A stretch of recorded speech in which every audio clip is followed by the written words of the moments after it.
If this is your first iSafe webcast, please complete the pre-assessment survey before viewing this program. Your teacher can give you your iSafe school ID number. Log on to iSafe.org. Under Quick Links, click on Assessments under Education Resources. Choose Pre-Assessment and complete the survey online.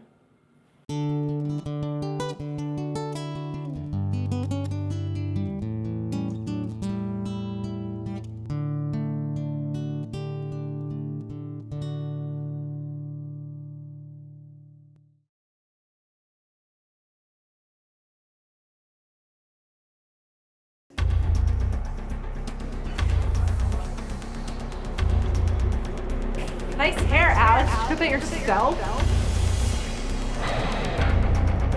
Yo, did your mom buy that for you at Kmart?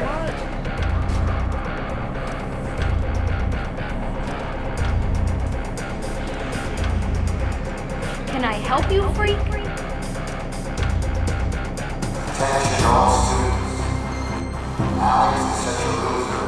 She better watch her back. What if everyone just said or did whatever they felt like in the real world? Wouldn't this just be a nightmare?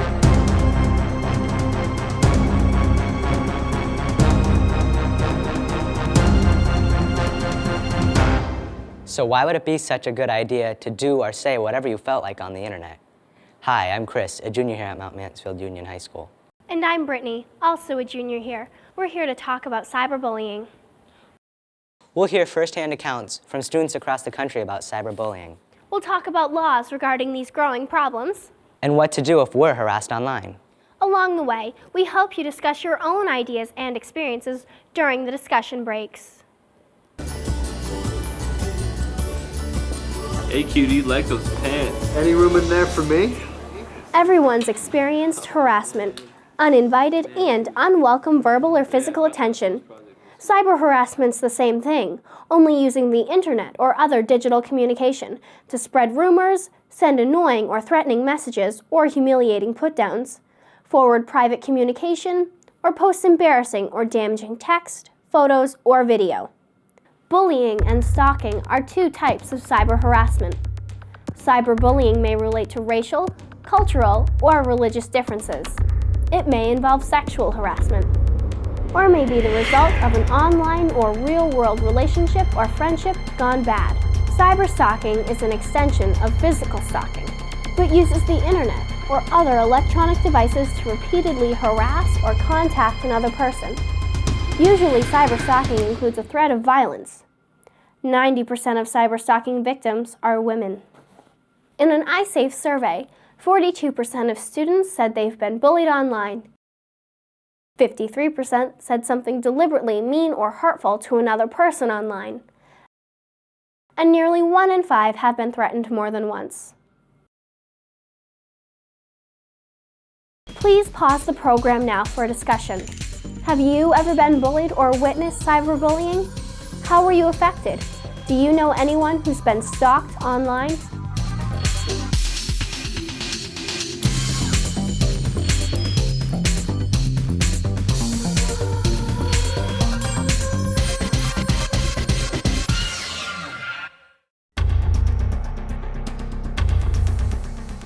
Cyber harassment can be much more devastating than physical harassment.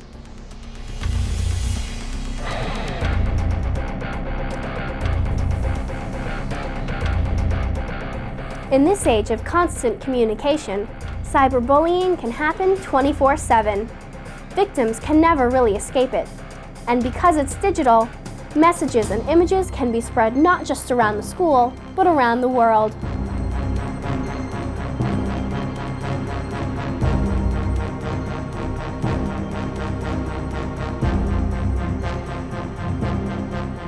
Some teens are still learning empathy and how what they do affects other people. In cyberbullying, there is not a chance that that will happen because the person doing the bullying does not see the effects of their responses. And so therefore, if you don't see the effects of your responses, you don't have to take responsibility for the effects, or you cannot learn whatever the lesson might be, which would be more impulse control or empathy or compassion. Hi, I'm Chloe, a sophomore here. In the U.S., 1 out of every 12 women and 1 out of every 45 men have been stalked. Harassment has caused students to change schools, seek counseling, and even commit suicide, like this next tragic story.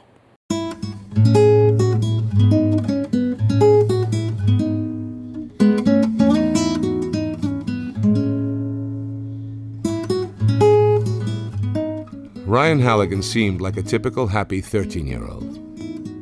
He liked to make his friends and family laugh and hoped to someday become an actor. He hung out at the youth center and went to middle school in Essex, Vermont. Ryan was a very sweet, kind, gentle, sensitive boy. He was like that from day one. He was a ray of sunshine in my life, and very exuberant. He had so much energy, but also very sensitive. Ryan had a learning disability and wasn't particularly athletic, and as a result had been bullied by a group of students beginning in 5th grade. You know how middle school was. It's just a way to make people feel powerless and feel like crap, and people will take it because they just want friends. More and more he was coming to the car with a somber look on his face, and the minute he'd slam the door behind him, he'd be like, I hate that, so-and-so. And I'd ask him why, and he'd say, he did this to me, and he said this, and he makes me feel so stupid, and that would be enough to make him feel very awful about himself. I mean, other people who were a little thicker skinned, it might not, but it did him, unfortunately. With counseling, the situation seemed to improve. Then in 7th grade, a classmate started a rumor that Ryan was gay. As a result, Ryan retreated to the internet as an outlet for his resentment and hurt feelings. The Halligans made a deal with their son that he could keep his computer in his room as long as his progress report from school remained positive. His progress report was not good at all. We tried to be very loving and supportive parents, but also very firm about the rules that we had. And I went into his room and I disabled his computer, and I didn't get any kind of, high emotional response to what I had done. On October 6th, John Halligan traveled to Rochester, New York on business. The next morning at 6:30 a.m., John got a call from his wife, Kelly.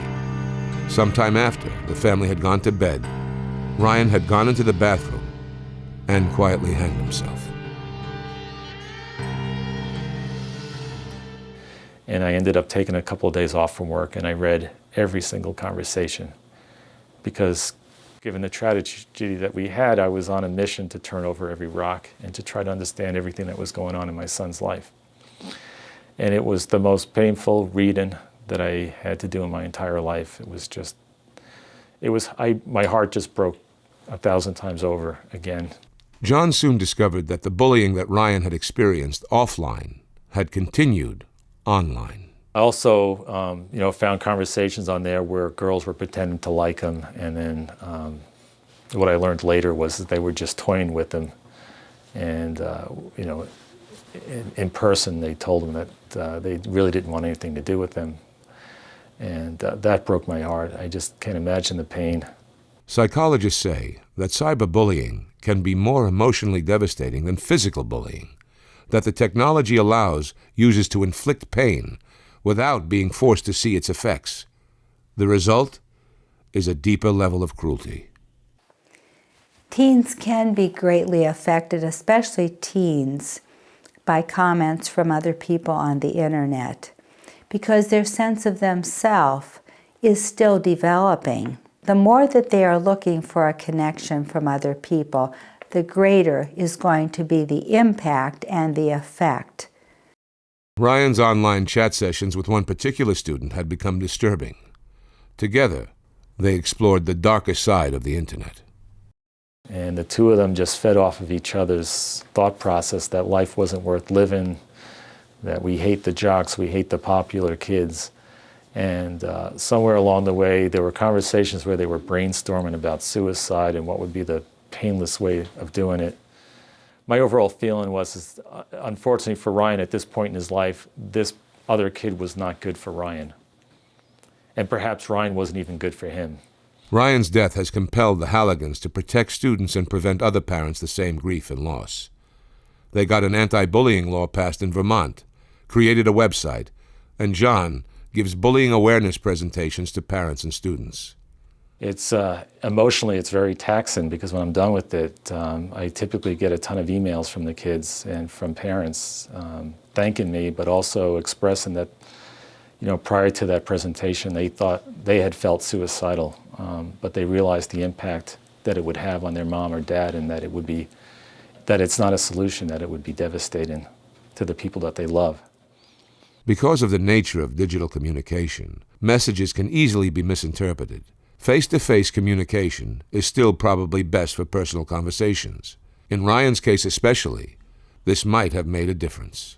But because they didn't see him, they didn't hear his voice, they didn't hear the tone of his voice, they didn't see the body language that was going along with the words, there was a whole missed opportunity there of really detecting what was perhaps going on, what was really going on with Ryan.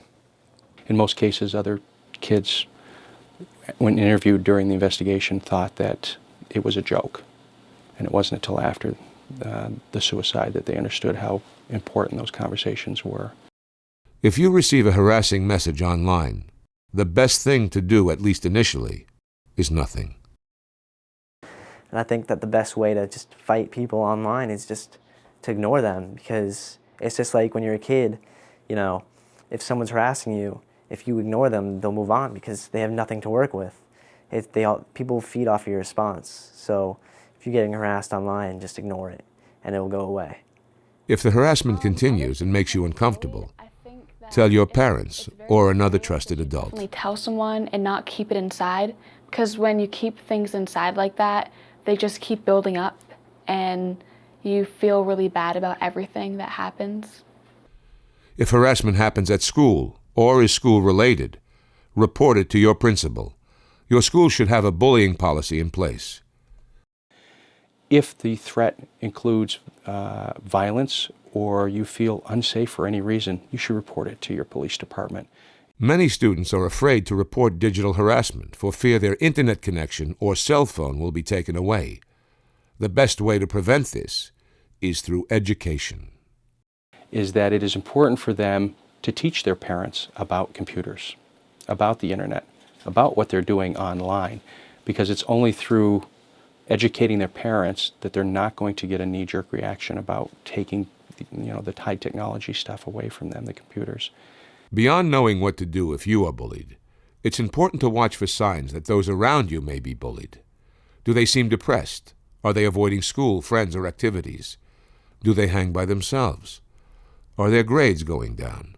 If you notice these signs, it may be time to ask them if they are being harassed. If you harass others, or if you have friends who do but you don't participate, you may still be part of the problem by reinforcing their behavior. Just be careful what you say to other people. Think about how they feel and how it would feel if it was being done back to you. These aren't faceless people that you're harassing. There are real people behind the screen, and they are the ones who are getting hurt by what you do. It's not just somebody it's not a computer or program that you're just antagonizing. It's someone who's actually getting hurt by what you say. People use the internet in their homes and they should feel safe in their own house. He just made you laugh. He was always looking for an angle at any situation to make it funny and to bring humor into the picture.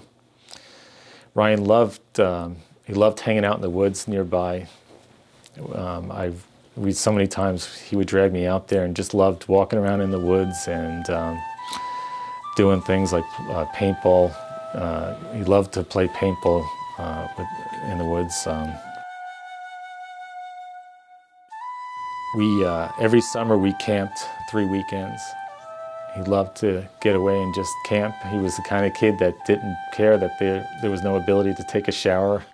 He actually preferred the kind of roughing it scenario.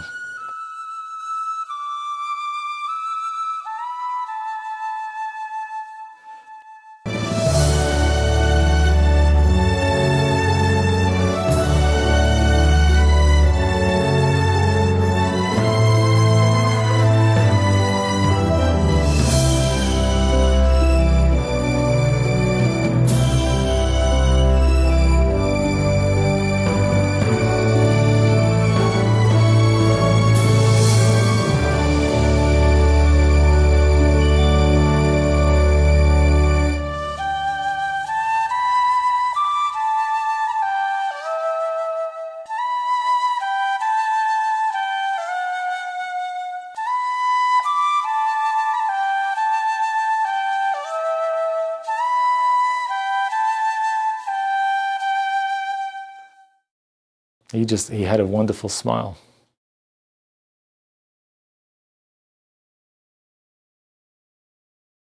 Please pause the program for a discussion.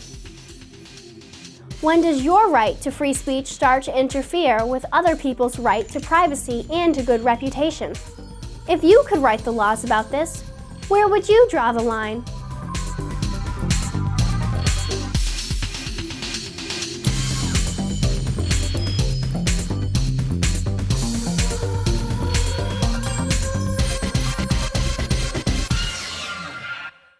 Since the tragic shootings at Columbine High School, 20 states have adopted laws to prevent school violence, including bullying. In addition, there are civil laws that deal with defamation, making false statements which damage another person's reputation, invasion of privacy, which includes sharing embarrassing private information, and intentional or reckless actions that cause extreme distress. There are federal laws that make it illegal to secretly capture an image of a private area of a person without their consent. And, under federal cyberstalking law, any message that contains a threat to kidnap or injure a person is a felony. In most states in the U.S., parents can be held financially responsible for the damages their kids do to others online. A lot of students think that cyberbullying and harassing is anonymous, so they can do it and not get caught. And if they're accused, they can just say someone was impersonating them online. But the truth is, no computer or phone is totally anonymous, and email and instant messages can be saved and printed as evidence. Please pause the program for a discussion. Now that we know the laws regarding harassment, what can we do to avoid being bullied or stalked online? And if we do become a victim of harassment, what steps should we take?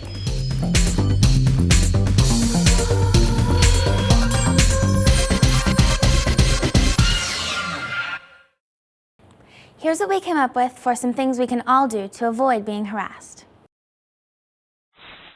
The most important thing that we can do is to guard our contact information. Don't give people you don't know your cell number, screen name, or email address. Don't share passwords with even your closest friends. Friends change, and someone could log on with your screen name and do some real damage.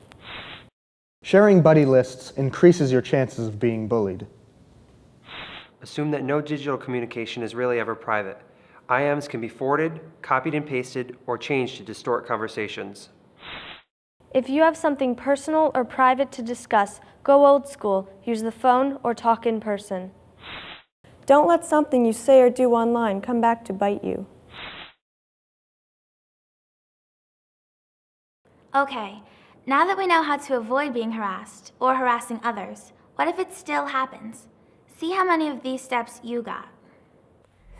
Bullies want power and control over their victims, so it's important to not react when you get a harassing message. If it happens once, log off. If the harassment continues, send one clear message to the harasser to not communicate with you. Save this message and save all other communication as evidence. If the harassment continues, tell your parents.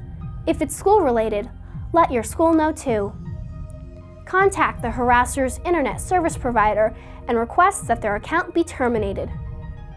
Think about blocking or filtering messages from the harasser and saving them in a separate folder. If you get text messages through your cell phone, trace the number and contact the phone company.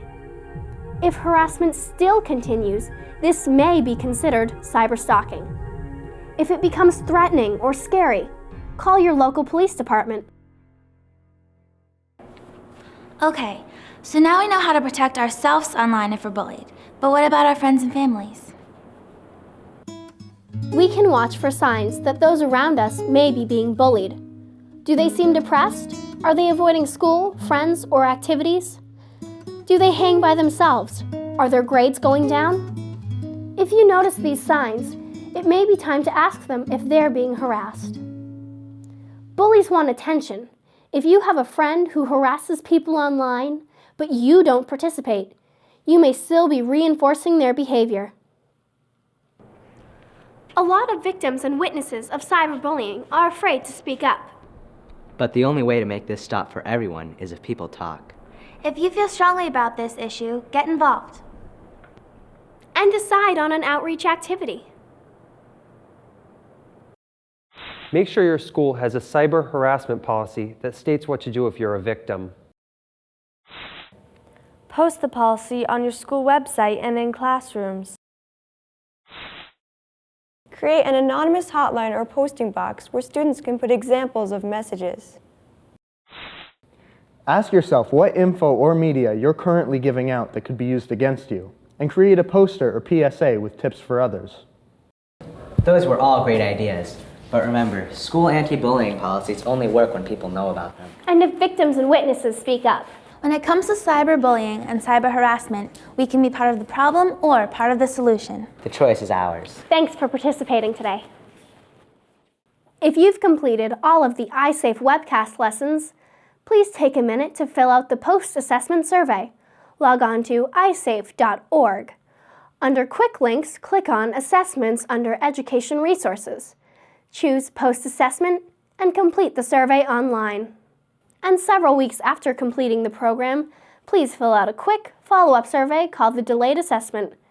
Your participation contributes valuable information that will ultimately shape the face of the Internet.